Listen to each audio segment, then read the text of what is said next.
was born around the year 203 and died around 120 BC. He descended from the Achaean city of Megalopolis. He was an ancient Greek historian under Roman influence. After defeating the Macedonian Empire, which contained a large number of Greek territories, the Romans took Macedonian and Greek children with them as hostages in Rome. One of them was Polybius, who stayed in Rome for 17 years. As an educated and intelligent boy, Polybius was brought to live in the home of Aemilius Paulus himself, a Roman general who defeated Macedonia, where he was raised together with his children. In 150 BC, he was allowed to go back home, but he refused, and together with Aemilius Paulus' son, went to North Africa, where he witnessed the destruction of Carthage by the Romans. After that, he went to Spain, and then returned to Achaia, where, thanks to his connections with the Romans, made better living conditions for the Greeks. He wrote several books, but many of them were lost. His partially preserved work is the book Histories, in which the period from 220 until 146 BC is described in great detail. Further on, we will see extracts from this work only covering the subject we're focusing on.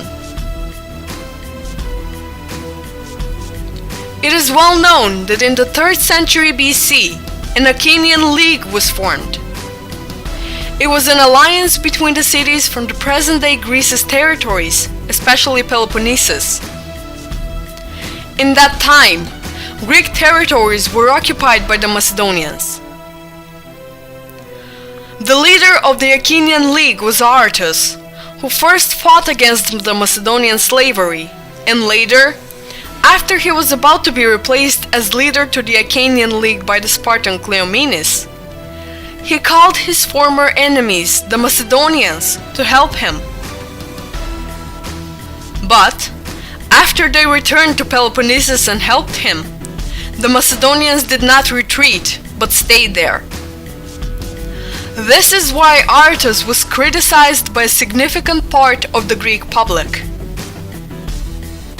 These events are described by Polybius. For the early activities of Aratus against the Macedonians when he was fighting to push off Peloponnesus, Polybius writes, "He continued to govern the Archean nation, all his schemes and action being directed to one object, the expulsion of the Macedonians from the Peloponnesus, the suppression of the tyrants, and the re-establishment on a sure basis of the ancient freedom of every state." Of course, when he says every state, Polybius means the Greek cities which were mainly occupied by the Macedonians. This extract clearly separates the Achaeans and the Macedonians as two separate nations, meaning ethnically.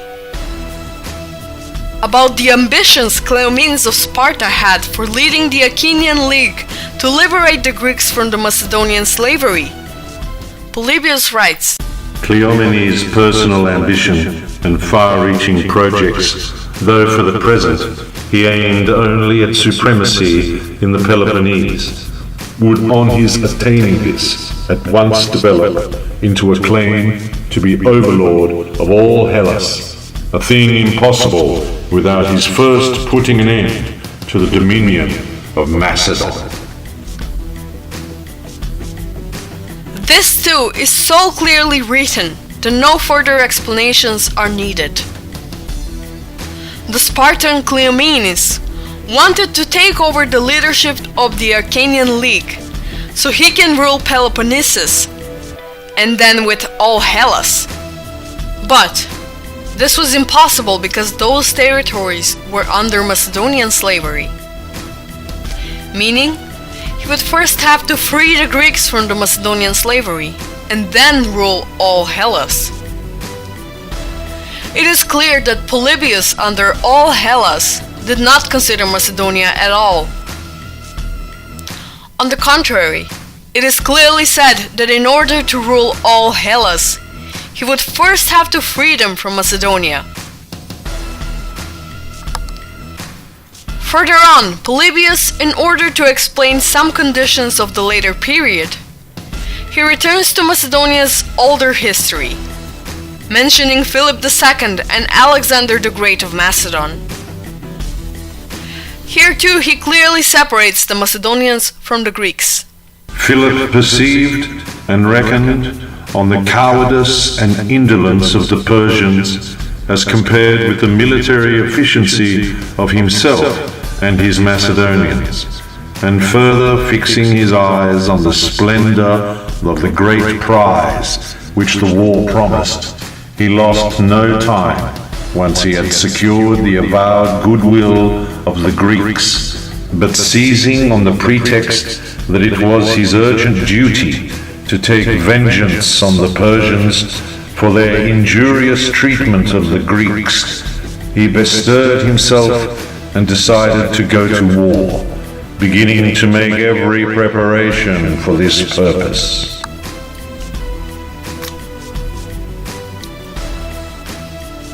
We can see that here too Polybius mentioned the Macedonians and the Greeks as two separate nations.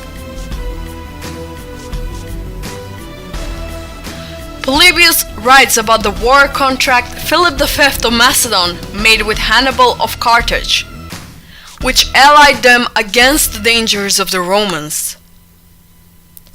One article from this contract says, King Philip and the Macedonians, and such of the Greeks as are the allies, shall be protected and guarded by the Carthaginians.